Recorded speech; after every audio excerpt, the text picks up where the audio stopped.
En Sonomalán trabajamos arduamente para proteger más de 63.000 acres de tierras naturales, agrícolas, para los propietarios, en unión con propietarios, agencias públicas y otros residentes. Y es uno de los condados más bellos y biológicos diversos en nuestro condado, en el país, diverso, y celebramos, cuidamos y conservamos ahora y en futuras generaciones. A medida que perseguimos nuestra misión de conservar estas tierras en el condado, reconocemos que estamos en tierras ancestrales que no son cedidas por muchos pueblos indígenas. Honramos su conocimiento, cuidado y gestión en este lugar tan especial a través de los siglos y reconocemos el daño profundo que la colonización ha infligido. Asumimos así también nuestra responsabilidad de aprender, proteger sus conexiones culturales y tradicionales con la tierra. Hoy a la noche vamos a estar presentando a David Smith. Es un residente de toda la vida del área de la Bahía de San Francisco, naturalista e historiador medioambientalista. Trabajó, dice, como redactor en la Oficina de Asuntos Públicos en la Agencia de Protección Ambiental de Estados Unidos en San Francisco desde el 91 hasta el 21. Es un apasionado senderista, mochilero. Nos ha dirigido decenas de caminatas, dice, a través del Greenbelt Alliance, y es un gran conservador y, como dijimos, aboga por los extensos parques públicos en nuestra región.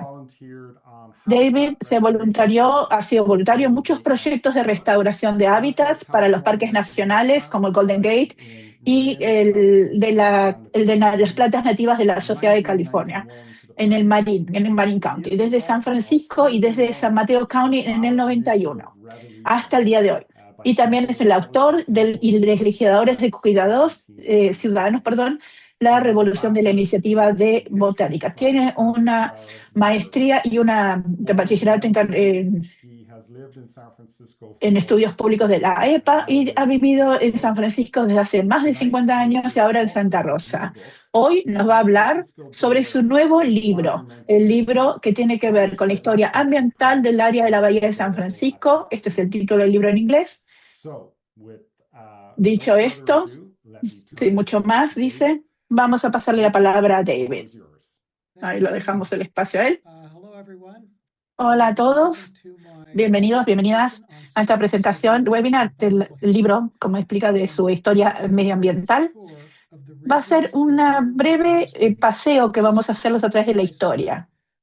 Y para romper un poco, vamos a hablar sobre como la punta del iceberg de muchas historias desde las tribus californianas que llegaron hace muchísimos años para hacer proyectos de restauración en los últimos 30 años.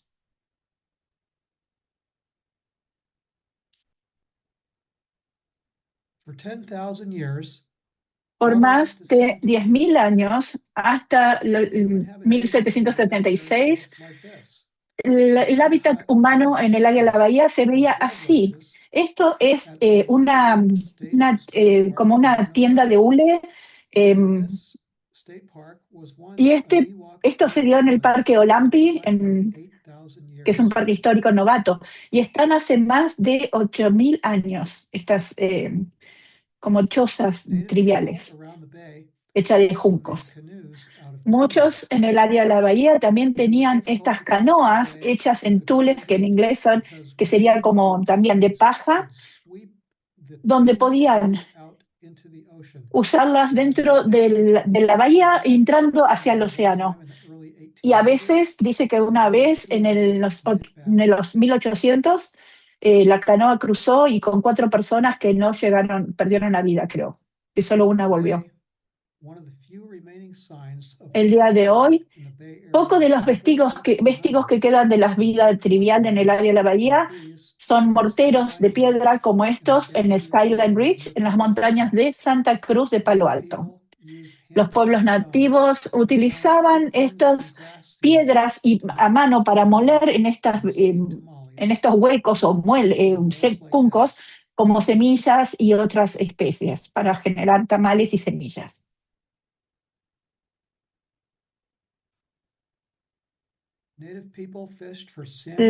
Los pueblos nativos pescaban salmón, dice, trucha, como esto en todo el área de la bahía, incluyendo lo que es la mayoría de los arroyos que están bloqueados por las presas.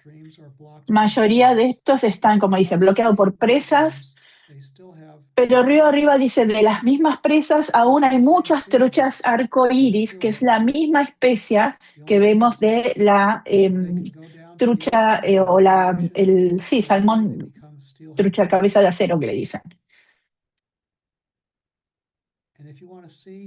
Y si quieren ver más salmones o avistarlos, en el condado de Sonoma o el Marín, son los lugares más fáciles para poder verlos en los arroyos.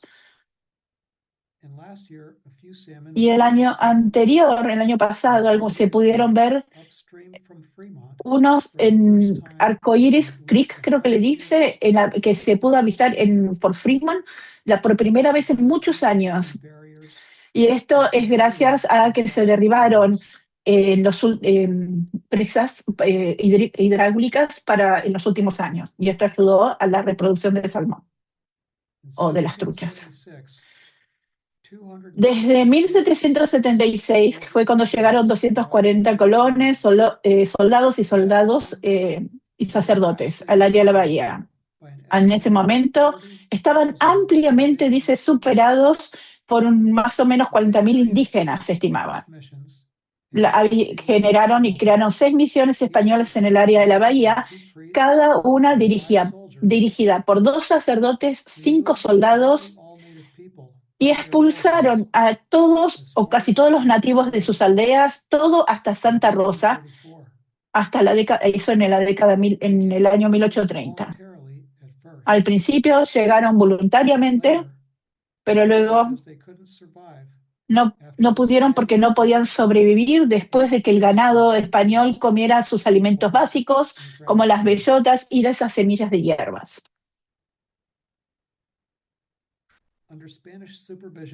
Bajo la supervisión española, cultivaron productos como el maíz, frijoles y construyeron las misiones. Y el presidio de San Francisco, que se muestra aquí en esta imagen, en esas épocas. Aquí pueden ver las personas, los tribus indígenas, cargando unos bultos a sus espaldas que son leñas. Y dice que el que va a caballo es un español, un jefe español, digamos. Enfermedades europeas llegaron también, como la viruela, el sarampión, que arrasaron, dice, repetidamente y masivamente con misiones, y se propagaron a aldeas remotas, matando miles y miles de personas, 90% de los pueblos indígenas. Y todo esto generó mucho hambre, y estas enfermedades mató más, como dijo, más del 90% de los pueblos indígenas para el 1990. A principios del siglo XIX, en 1800, sería el ganado, las ovejas, los caballos de los españoles se multiplicaron rápidamente y estaban dispersos por todos lados. Para 1846 había al menos 100.000 cabezas de ganado en el área de la bahía, pero para menos de 10.000 personas. Este ganado traía semillas de hierbas mediterráneas y malas hierbas en su estiércol y escondites. Uh-huh.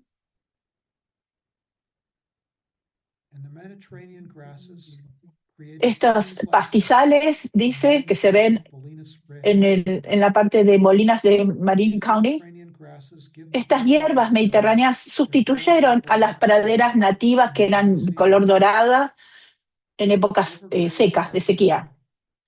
Se crearon, se devastaron este color, se destruyó por la biodiversidad de las praderas, por el ganado, reemplazando más de 100 especies de plantas autóctonas por cada media docena de invasoras y anuales más inflamables.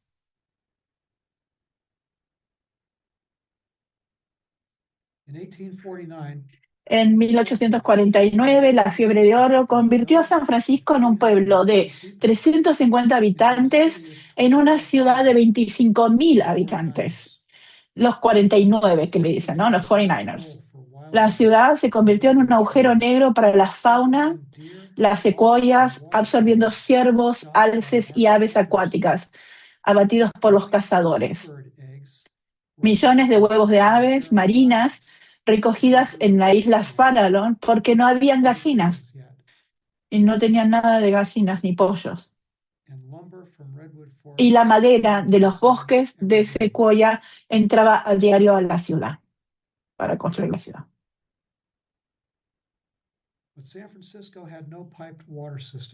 San Francisco, la ciudad, no tenía un sistema de agua canalizada potable. Con los incendios que se realizaron en el centro de la ciudad.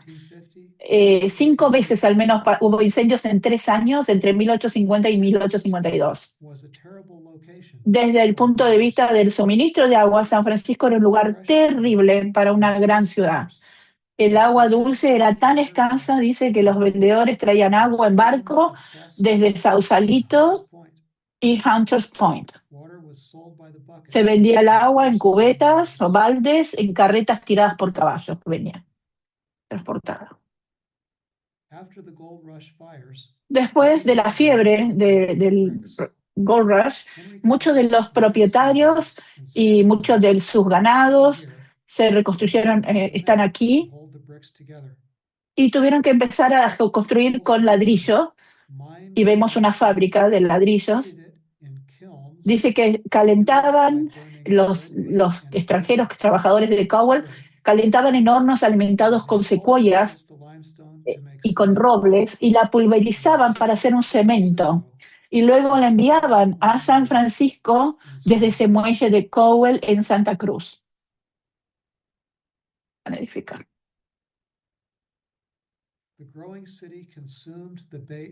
La ciudad en crecimiento consumía estas secuoyas, estos árboles del área de la bahía, como madera.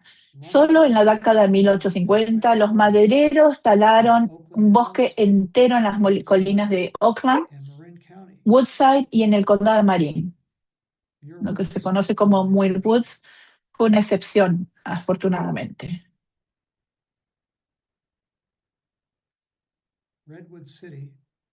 La ciudad de Redwood City, que se muestra aquí en esta foto de 1860, se llamaba originalmente Redwood Embarcadero, porque era donde la madera de Woodside se cargaba en barcos y se enviaba a San Francisco.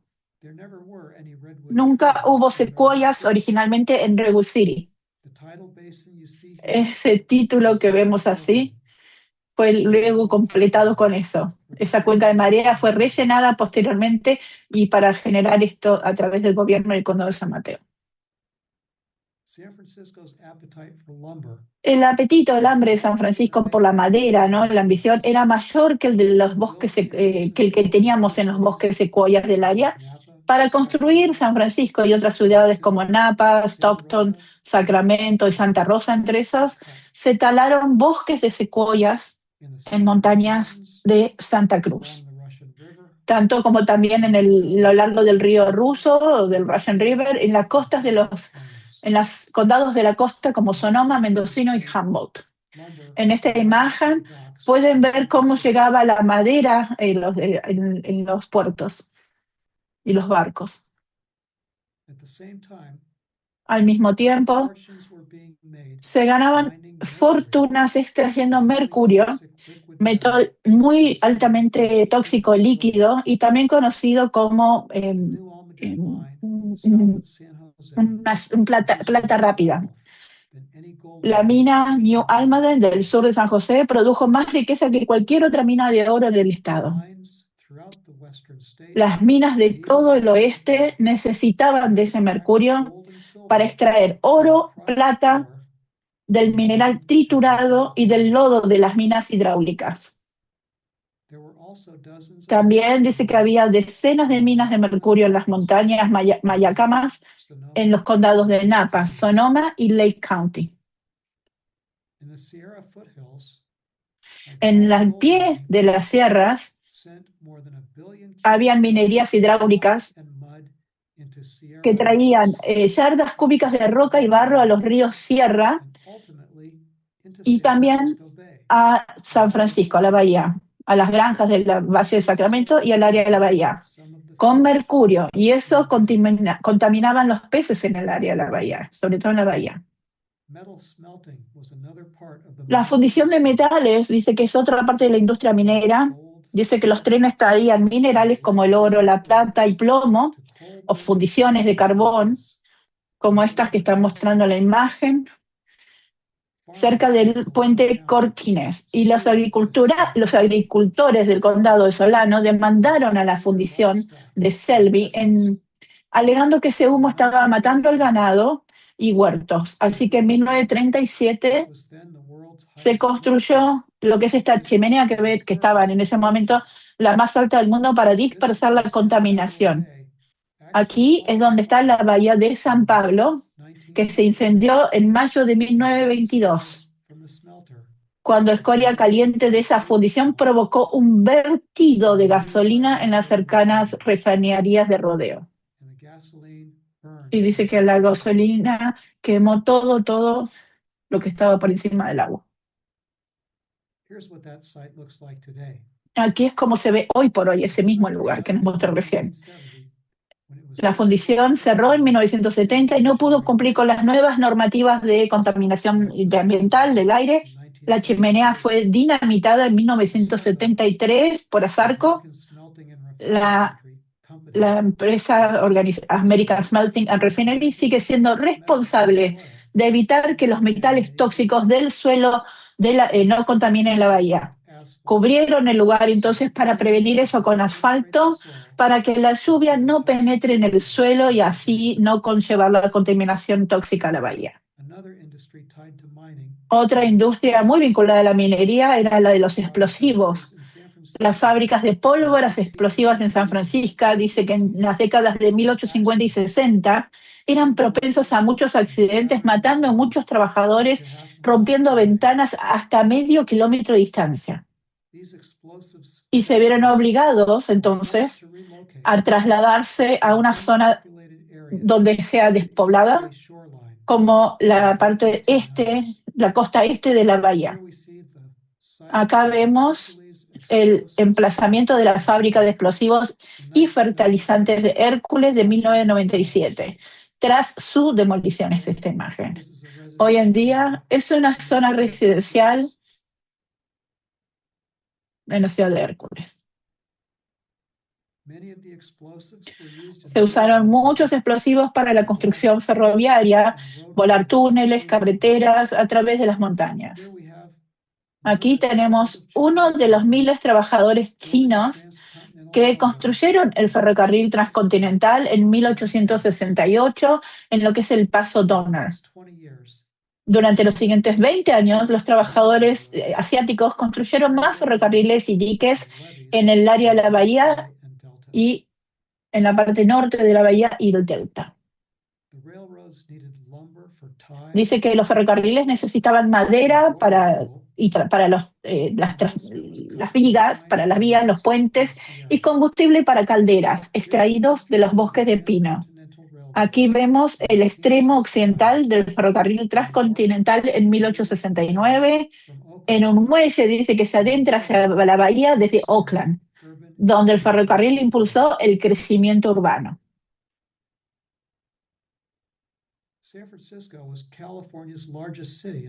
La ciudad de San Francisco fue la ciudad más grande de California a finales del siglo XIX, o sea, en los 1800, con más de la mitad de la población del área de la bahía. A partir de la década de 1870, los tranvías de televisión que se ven aquí en el antiguo Ferry Building llevaban a los habitantes de la ciudad colina arriba y abajo por la Market Street. El transporte en ferry desde Oakland y Alameda ya estaba muy bien establecido en esa década de los 1880. Fíjate el humo que sale, dice, del ferry, ahí atrás.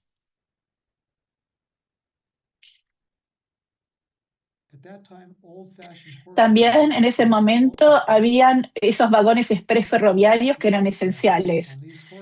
Esa potencia seguía siendo esencial, dice. Fíjense en esos sacos, dice, de avenas tirados a caballo, haciendo servicios de reparto. Se llamaba el American Railway Express. más tarde conocido como American Express. Incluso dice que hubo reciclaje tirado por caballos en las aceras y coleccionistas que gritaban harapos, botellas, sacos, para saber que la gente que habían llegado y que podían sacar entonces esos materiales reciclables y los coleccionaban o reciclaban. Mantener alimentado a más de 15.000 caballos en San Francisco requería muchísimas toneladas de heno para alimentarlos. Cada día se entregaban al Hayward de San Francisco en goletas. De fondo plano lo ven en la imagen, dice, en el centro, campos llenos de heno para toda la bahía. Este Hayward es conocido como el China Basin.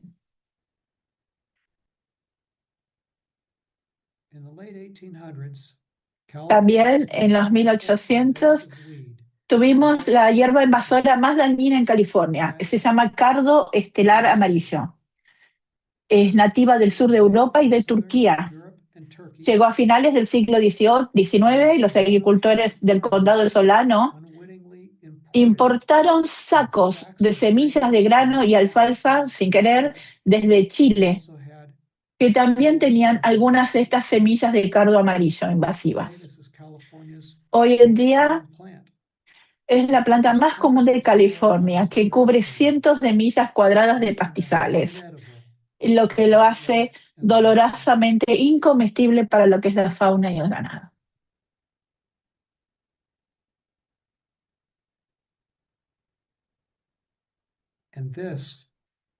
Esto que vemos aquí es la planta más invasiva que vemos en el día de hoy. Está dando el nombre científico Bermuda Buttercup, como sourgrass o como una planta amarga, o Araxis, es nativo de Sudáfrica. Dicen que en temporadas de lluvia se puede ver expandirse por toda el área como una alfombra, especialmente en San Francisco. Y sube las montañas o los cerros por muchos acres, como unas plantas silvestres autóctonas. Antes de la fiebre de oro, dice que los osos grises rodeaban todo el área de la bahía. En Ocean Beach, San Francisco, se alimentaban de ballenas muertas, dice. Y este dibujo muestra el desafío de cazar a estos osos con rifles con un solo disparo en la época de los 1850. En los 50. Se volvió más fácil con los rifles de repetición en la década de 1870. El último oso pardo nativo de la región fue abatido por Bonnie Doon cerca de Santa Cruz en 1886. Antes de 1900 no había límites con la caza. Los cazadores del mercado se ganaban la vida disparando a estos osos, alces, ciervos y aves acuáticas y vendían. Para 1870 los alces habían desaparecido y para la década de 1880 los ciervos eran rara vez vistos. Para 1889, los californianos debatían si el oso pardo estaba extinto o no. Así que William Randolph Hearst asignó a un reportero para encontrar uno y traerlo con vida. Encontró este oso que está viendo en la imagen en la jaula al norte de Los Ángeles. Lo trajo para San Francisco y Hearst lo llamó Monarca. El oso vivió tras rejas o enjaulado en el parque de Golden Gate hasta su muerte, como lo ven en la imagen, hasta 1991 que murió, y sus restos disecados se expusieron durante casi un siglo en la ciencia académica de la Academia de Ciencias de California.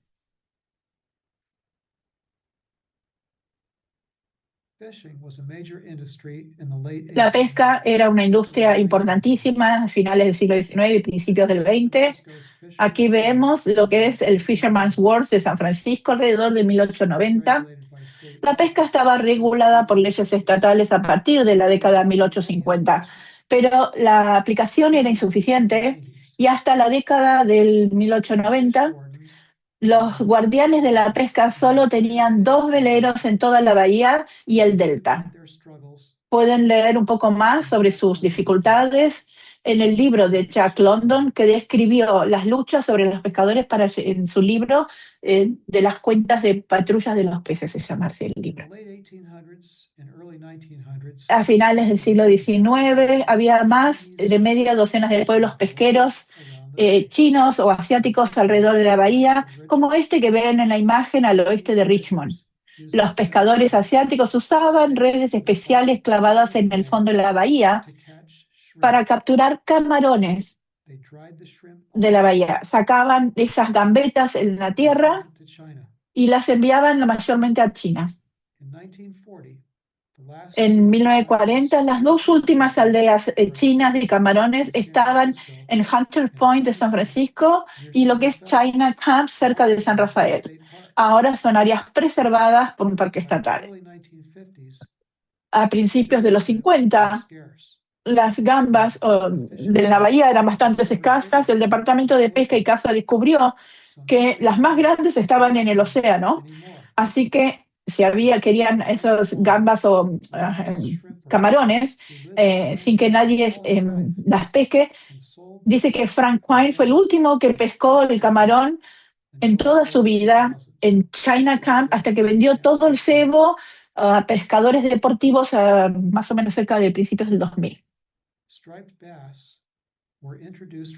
La pesca de lubina o róbalo rayada, se le dice, en el año 60, se introdujo desde la costa este en 1879, cuando la Comisión Federal de Pesca fletó un tren muy especial con tanques llenos de agua y peces vivos a la área de la bahía. Pronto, dice, estos peces rayados se convirtieron en el pescado comestible más abundante del área de la bahía y del delta. Pero en los 30 la captura disminuyó tanto que se prohibió la pesca comercial y comenzó la edad de oro de la pesca deportiva. Y pueden ver en esa imagen los hombres pescando estos róbalos o lubinas, que terminó alrededor de 1970 debido a unos acueductos que enviaban el agua. También declinó mucho este tipo de pez, porque también se los enviaban a través de acueductos de agua del delta, junto con algunas granjas del Valle de San Joaquín y el sur de California. Como mencioné anteriormente, durante la era de la fiebre de oro, la ciudad de San Francisco no tenía canaletas de agua o agua canalizada hasta 1858, cuando el agua del Lobos Creek del presidio transportaba a través de un canal, como este que ven en la imagen, hecho en madera, son canaletas de madera, hasta la actual Plaza Ciardelli. Desde ahí, una casa con bombas elevaba el agua por encima de la colina. Se necesitaban, dice, constantemente nuevos suministros de agua a medida para cuidar la crecida de la ciudad. Para satisfacer la necesidad hidráulica de la ciudad, crearon lo que es la presa de Spring Valley Water, que fue la mayor del condado de San Mateo. Esto fue entre 1860 y 1880. Y fue en ese momento la presa de hormigón más grande construida en ese entonces. Hoy está ubicada todavía bajo el puente Doran, en el Highway 280. A principios del siglo XX, la ciudad estaba superando la capacidad de sus fuentes de agua de los condados de San Mateo y Alameda. Después del terremoto, dice, de 1906, se rompió la tubería principal de agua de la ciudad, que la mitad de la ciudad se incendiara por falta de agua para combatir incendios. Los habitantes tuvieron que botar y represar del valle de Hetch-Hetchy, en el Parque Nacional de Yosemite. Se ve similarmente a su vecino, el famoso Valle de Yosemite.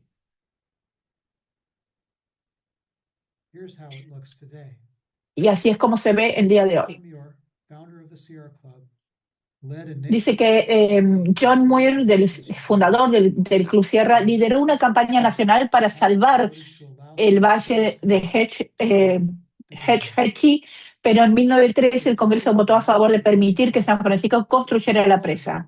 Se completó en 1924, pero dice que el agua no llegó a San Francisco hasta 1934, cuando la ciudad completó un túnel de 20 millas desde Tracy hasta Fremont.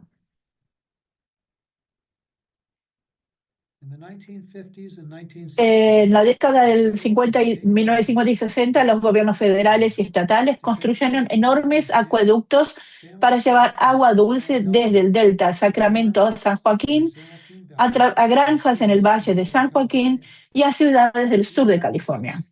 Estos acueductos absorben bebés peces, una especie, el delta smith, ya ha desaparecido y solo sobrevive en un par de acuarios de UC Davis. El acueducto estatal que se muestra aquí en esta imagen ha funcionado desde fines del año 60.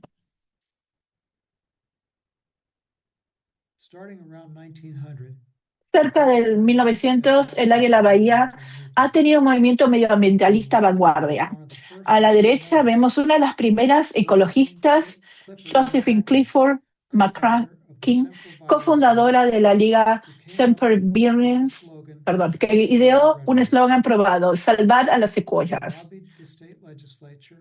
Presionaron a la legislatura estatal para comprar un antiguo bosque de secuoyas de 5 millas cuadradas y crear así el primer parque estatal de California. La Gran Cuenca, dice que se llama. Este parque estatal, Big Basin, se abrió al público en 1904 y durante los próximos 25 años fue el único parque estatal.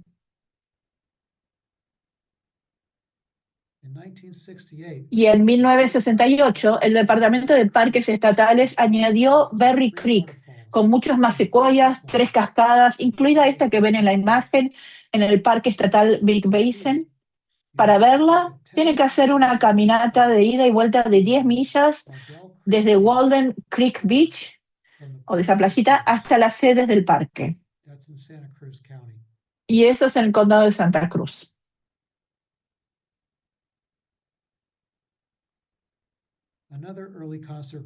Otro conservacionista temprano fue William Kent, a la izquierda, que compró el último bosque de secuoyas sin talar en el condado de Marin en 1905. Donó el bosque de media milla cuadrada al gobierno federal y la nombró Muir Woods, en honor a John Muir. Pero nunca se había ocurrido. La otra persona es Laura Leon White, presidenta del club, como mencionamos antes, Semper Virens, quien convenció a su marido, Lowell White, cuyo banco poseía en el bosque, para que se lo vendieran a Kent. El otro hombre es Stephen Mather, también nativo de San Francisco, originario de ahí, y primer jefe de servicios de parques nacionales.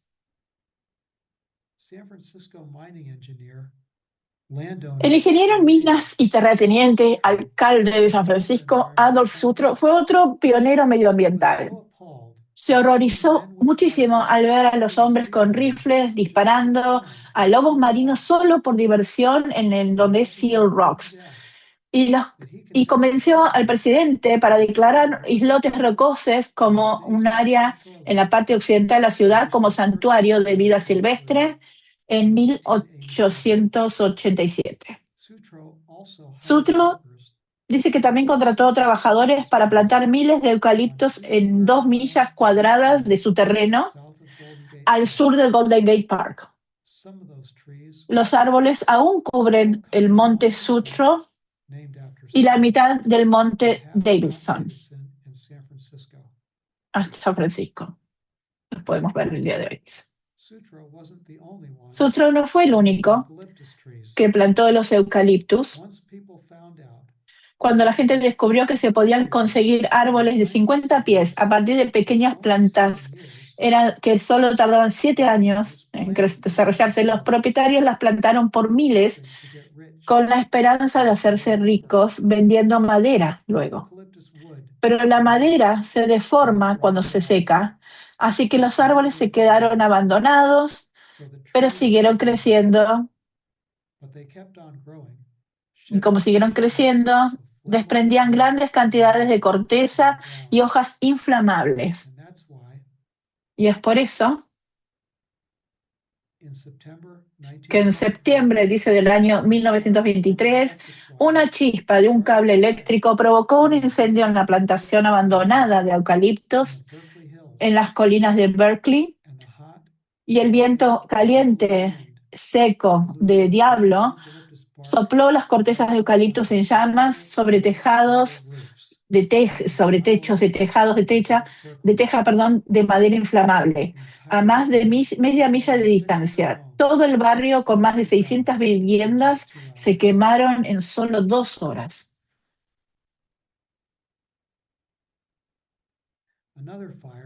Otro incendio provocado por este mismo viento diablo que arrasó las colinas de Oakland en octubre de 1991, destruyeron 3.000 viviendas, matando a 25 personas. Esta vez no fue solo por el eucalipto, sino porque también estaban los pinos de Monterrey, que no son árboles nativos del área de la bahía y que se propagaron y ayudaron a propagar las llamas. La colina de Oakland han tenido al menos 10 grandes incendios forestales en los últimos 150 años. Dice que aproximadamente uno cada 15 años.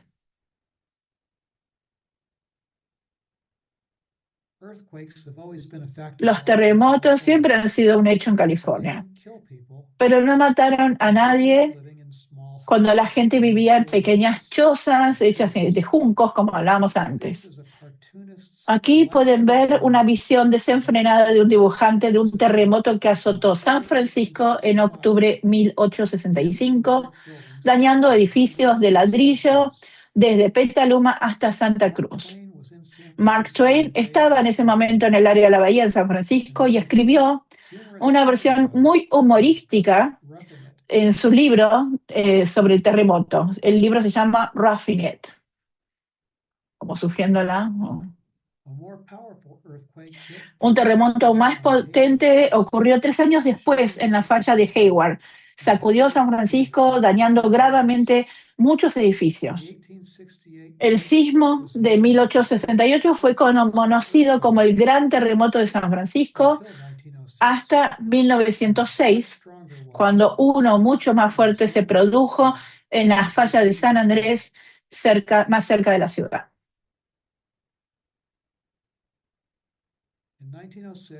En 1906, la mayoría de los edificios de la ciudad sobrevivieron, dice, al terremoto, porque estaban hechos en madera, mucho más flexible que el ladrillo. Pero dice que los incendios comenzaron porque el terremoto cubrió o rompió tuberías de gas y las luces de gas y provocaron explosivos con ese gas. Los departamentos de la ciudad de bomberos quedó sin poder hacer nada porque dice que ese terremoto rompió también las tuberías de agua. Esta vista dice que es como de 9 horas después del terremoto, muestra la ciudad de San Francisco desde Upper Market Street, que aún está en llamas. Esto nos muestra la zona que fue quemada del distrito de la misión de San Francisco, a la izquierda, mirando hacia el sur. Uno de los impactos medioambientales más catastróficos de rápido crecimiento urbano en las afueras de San Francisco. Más de 200.000 personas huyeron de la ciudad, muchas de ellas para Oakland, donde se quedaron para vivir, trabajar y finalmente permanentemente compraron viviendas.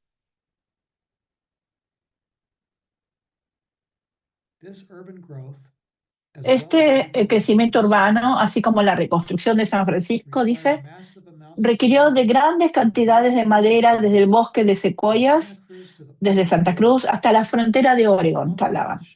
Estos aserraderos que estaban acá estaban en el límite con el Parque Estatal Big Basin.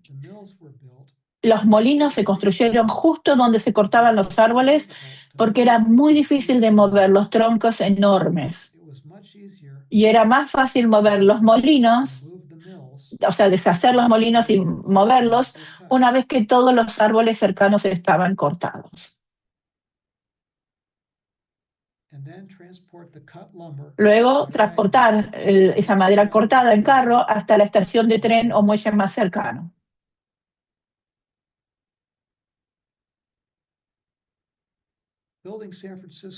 Construir San Francisco siempre había implicado algo más que el uso de madera. Las zonas bajas de la ciudad, dice, como el distrito financiero, el Mission Bay y North Beach, estaban originalmente bajo agua, esas zonas. Durante la fiebre de oro, los trabajadores chinos y irlandeses paleaban arena para rellenar las aguas poco profundas. A partir del 1860, un hombre llamado David Hewes utilizó una pala de vapor a la que llamó Steam Paddy. Ahí la pueden ver ahí en la imagen.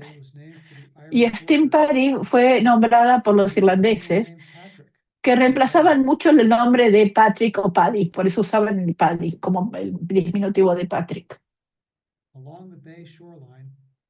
A lo largo de la costa, la bahía se rellenó, continuó durante más de un siglo, no solo en San Francisco, sino también en otras áreas como Oakland, Berkeley, Alameda y bueno, San Francisco ya mencionamos.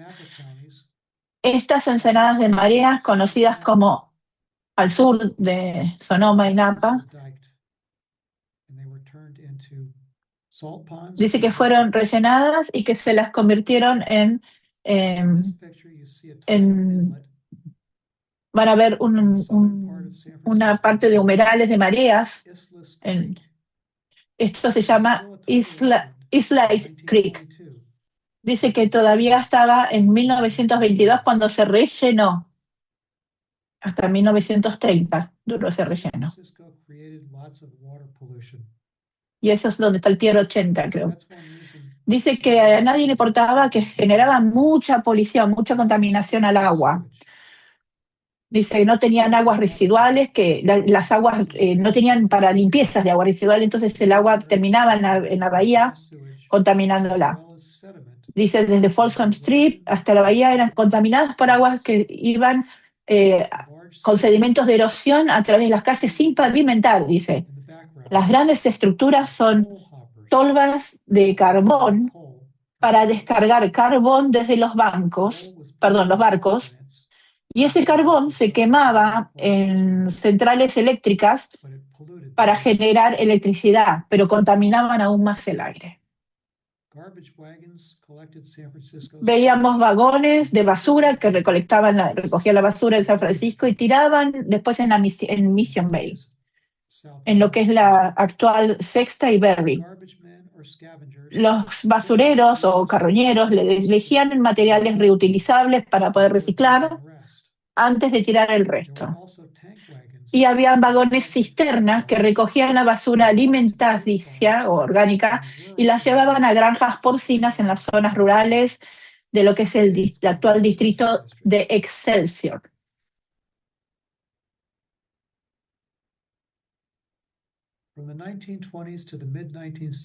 De los años 20 hasta mediados de los 60, el vertedero de la ciudad estuvo aquí a lo largo de la autopista 101. Cada ciudad dice que tenía un vertedero.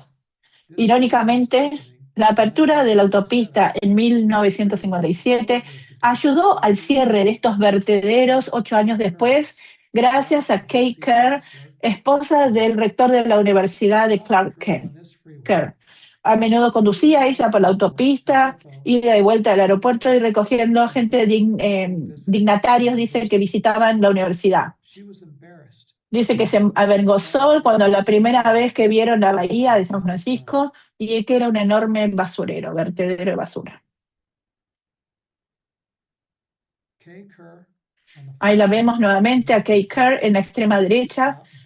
Quería evitar que la bahía se llenara de basura, pero sabía que no podía hacerlo sola.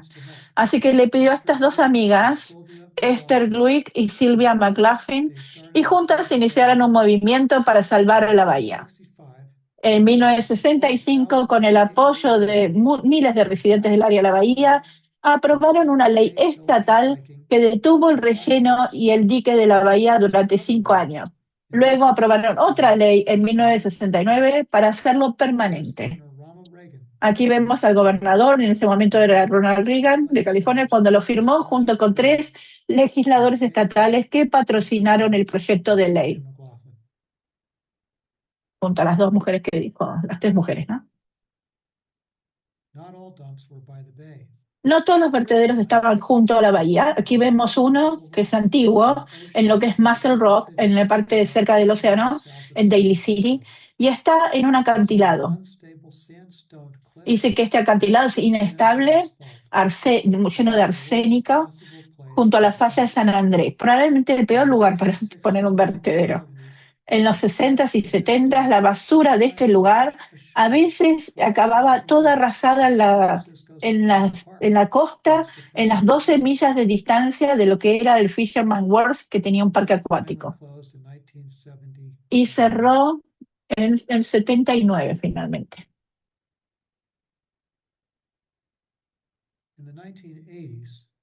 En los años 90, perdón, en los 80, San Francisco, Oakland y Berkeley, junto a otras ciudades, encontraron un lugar mucho mejor para llevar los residuos cerca de Altamont Pass, al este de Livermore, donde tenían suelos arcillosos y la falta de lluvia del lugar facilitaban evitar que esos tóxicos de la basura contaminen las aguas subterráneas o las cepas y los arroyos.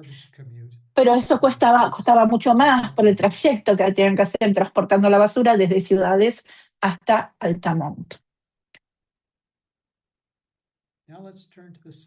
Ahora vamos a hablar del área sur de la bahía. Antes de la Segunda Guerra, de la Segunda Guerra Mundial, la principal industria era la agricultura. Este es el Valle de Santa Clara, que cerca de 1900, cuando tenía cientos de millas de cuadradas de huertos produciendo espectaculares flores que atraían a miles de visitantes. En 1914, la Junta de Supervisores del condado, sí, emitió un folleto llamado El Valle de la Alegría del Corazón, que animaba a la gente a venir a vivir aquí. Las frutas de los huertos eran enlatadas por mujeres que solo trabajaban durante la cosecha o temporadas de conserva.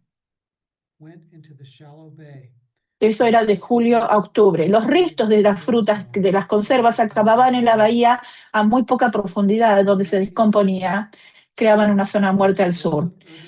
Cerca del puente de Dumbarton. Cerca de la década de 1950, las aguas residuales del crecimiento urbano empeoraron la situación, por lo cual San José construyó la primera planta de tratamiento de aguas residuales al sur de la bahía en 1956. Otra producción era la producción salina de sal. Tenían un molino que sacaba agua salada y la colocaba en otro, separando a través de evaporación lo que era la solidez de la sal. A finales del siglo XIX se utilizó en minería, en el cultivo de cuero y más tarde se utilizó en la industria química para fabricar cloro. Y solo una pequeña fracción era la que se destinaba para sal comestible. La primera refinería de petróleo del área de la bahía estuvo en Alameda en 1879. Como pueden ver en esta imagen, empezó en Rodeo en 1896. Las refinerías crecían rápidamente después del 1900 porque los barcos cambiaban de carbón a petróleo y a quemar petróleo y las propiedades de coches creció exponencialmente después de 1910. La contaminación del aire y el agua procedentes de las refinerías se ha reducido considerablemente en las últimas décadas, 40 décadas, pero todavía ocurren vertederos accidentales.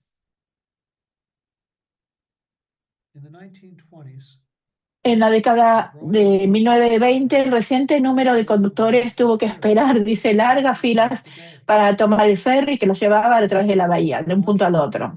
Así que algunos de los empresarios privados tomaron una iniciativa y construyeron los primeros puentes de la bahía, cobrando un peaje para financiarlos y obtener un beneficio.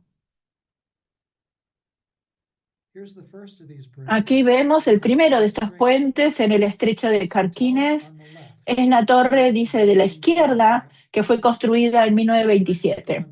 Ese puente ahora ya no está, y está el nuevo Alzampa que lo sustituyó en 2003.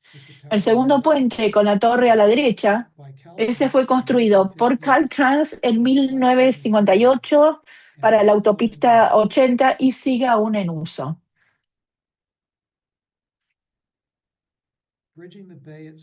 Tender un puente en la bahía de San Francisco fue el reto aún mayor. Durante la Gran Depresión de los 30, los intereses empresariales del área de la bahía presionaron para obtener fondos federales y construir un puente en el área de la bahía para crear empleo y estimular la economía. El puente se inauguró en noviembre de 1936.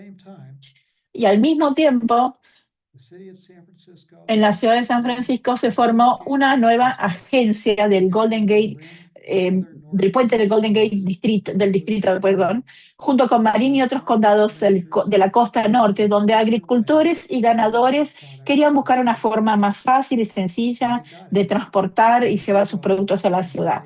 Y lo consiguieron cuando se inauguró el puente del Golden Gate en mayo del 1937.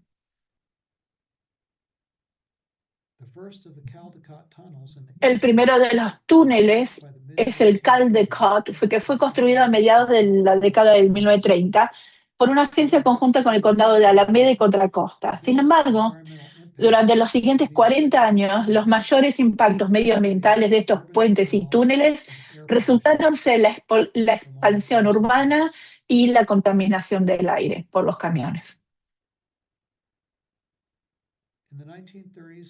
En la década de 1930, ciudades y empresas del área de la bahía presionaron al Congreso para que más bases militares fueran mayores, más grandes. En Hunter Point, San Francisco, la Marina rellenó media milla cuadrada de la bahía para crear un astillero a partir de 1941. El mismo cerró en 1974 y hoy es un sitio de limpieza de tóxicos superfan de la EPA. La limpieza ha durado más de 33 años que la base estuvo abierta. O sea que lleva más tiempo limpiando que lo que estuvo abierto. Durante la Segunda Guerra Mundial, más de una docena de astilleros se convirtieron en el área de la bahía como el centro de construcción naval más productivo del mundo, produciendo Liberty Ship como este. La producción se hacía en masa y Jeremy O'Brien dice era un astillero con Henry Kaiser en Richmond, empleaban 100.000 personas. Durante la guerra, dice, más de 1 millón de personas llegaban al área de la bahía, aumentando así la población. Como resultado de esta explosión demográfica, fue que se vertió más agua residual en la bahía.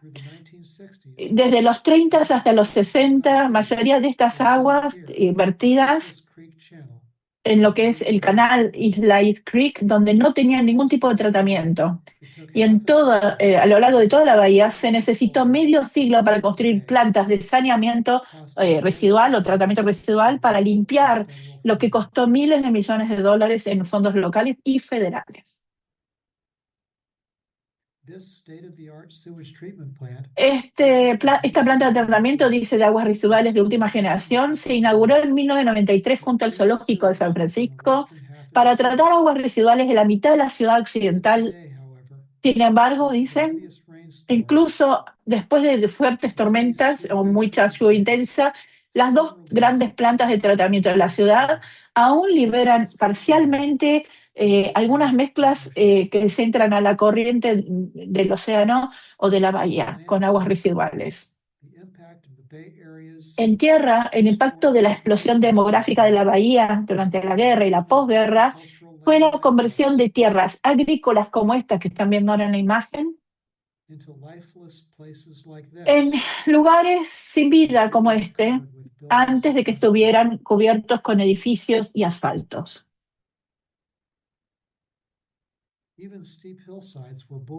Dice, inclusive las cimas más empinadas tenían construcción, como esta parte de las montañas de San Bruno de Daly City. Dice que Malvina Reynolds vio estas filas en Berkeley y se veían las casitas idénticas, y dice que esto le ayudó a determinar el título de una canción en esas tierras, que se llama, la casita que creo que ya la escucharon, Little Boxes. Ahí la canta, dice, casitas en la heladera, casitas tiki tiki, casitas en la heladera, y que son como caramelos y todas iguales. Muy linda canción. El crecimiento urbano, dice, en los años 50 y 70, requirió de unas centrales eléctricas masivas para tanto desarrollo nuevo como los antiguos o con los electrodomésticos. Y todos los mejores emplazamientos de presas hidroeléctricas en Sierra Nevada ya habían sido explotadas, así que dice que las centrales de petróleo como esta en Hunters Point, en San Francisco, se ampliaron. En los 90, los residentes de Hunters Point hicieron campaña para cerrarlo porque creían que estas emisiones de las chimeneas estaban causando asma.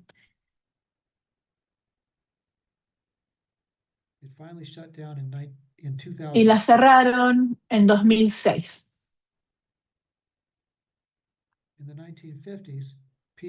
En los 50, PG&E estaba construyendo centrales eléctricas aún más grandes, como esta que está en Pittsburgh y en Antioch. Estas en Contracosta, en el condado de Contracosta. Pero con el uso de electricidad duplicándose cada 10 años, en los 40, 50 y 60, se necesitaba aún más fuente de energía. Así que General Electric y PG&E se reunieron para construir la primera central nuclear del mundo en suministrar energía eléctrica a una red comercial en Vallecitos, condado de Alameda, en 1957. Con este pequeño reactor demostraron su promesa de energía nuclear segura, limpia y barata. PG&E planteó un supersistema, dice, de media docena de centrales nucleares mucho más grandes a lo largo de la costa de California, siendo esta la primera. La primera debería estar cerca nuestro, dice. En este lugar, en Bodega Bay. Se llama Bodega Head el lugar, a un cuarto milla de la falla de San Andrés. Un pequeño grupo de ecologistas hizo campaña para detener la planta cuando comenzó la construcción a principios de los 60. En el 63 trajeron a un geofísico para investigar dentro de este agujero. Y lo que encontró fue otra falla sísmica, lo que provocó que PG&E abandonara el lugar. Hoy en día está llena de agua y dice que proporciona un hábitat para los patos, pero todavía se lo llama el agujero en la cabeza.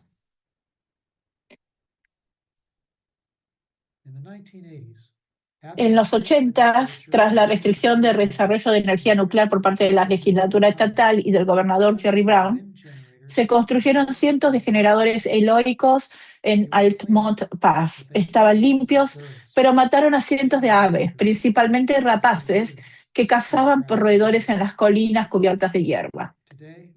Hoy en día han sido reemplazadas por molinos de vientos más grandes, con arpas más lentas que los pájaros pueden ver y evitar.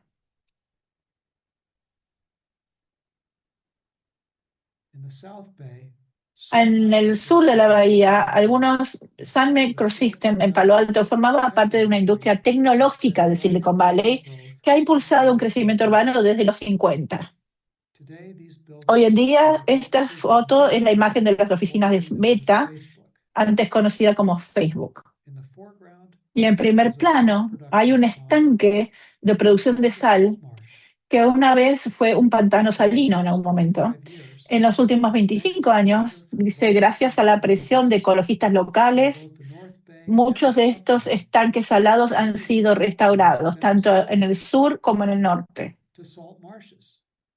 Y se restauraron estos, como este de aquí que vamos a ver, las marismas salinas. Este es el Refugio Nacional de Vida Silvestre del área Bahía de San Francisco, en los pantanos de Napa, Sonoma, donde se han roto diques para restaurar el flujo de las mareas. Casi todas las antaños de vastas marismas de salinas del área de la bahía fueron rellenadas o diques y convertidos en estanques salinos en los 50. Pero desde el 2000, Dice, esto ha sido desde los años 50, pero desde el 2000 la tendencia se ha revertido con miles de acres restaurados como hábitats de vida silvestre para agencias estatales y federales de pesca y vida silvestre. Aquí estamos viendo un grupo de voluntarios trabajando para iluminar el arroyo Codornices en Berkeley del 1995. Este es uno de los muchos arroyos urbanos que fueron enterrados en alcantarillas y por calles entre los 30 y los 70. Hoy en día, este mismo arroyo está escondido, dice, dentro de un corredor de sauces y se ha convertido en una zona de desove para la trucha steelhead.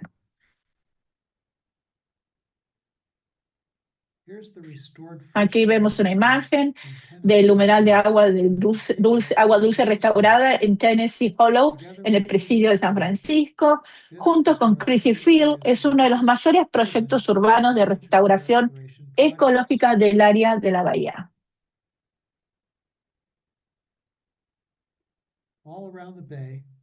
Por todo el área de la bahía se están llevando a cabo otros proyectos de restauración de humedales como arroyos y otros.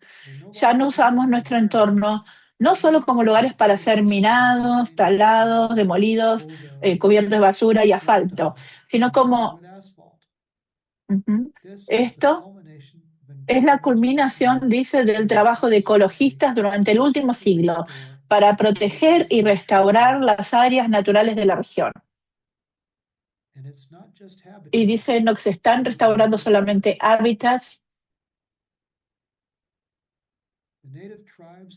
sino que también las tribus nativas del área de la bahía han experimentado un renacimiento cultural desde la década de los 80.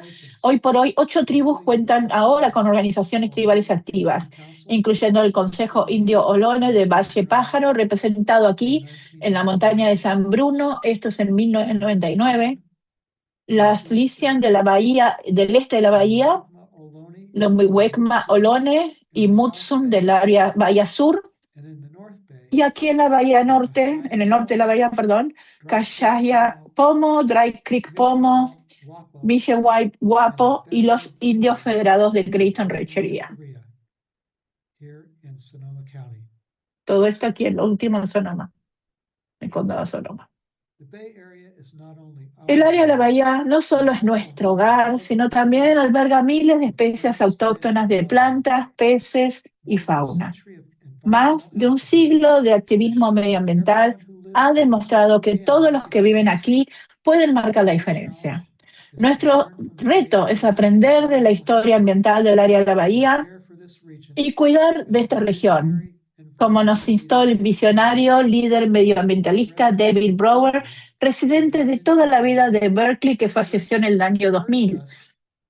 Y él decía de hacer como RCP, ¿no? Como resucitar, restaurar, conservar y proteger. Usó las mismas siglas, pero para restaurar, conservar y proteger. Aquí van a ver 3 organizaciones que lideran. Pueden ir a estas páginas web para aprender un poco más qué es lo que pueden hacer para colaborar y ayudar. Gracias por escucharme.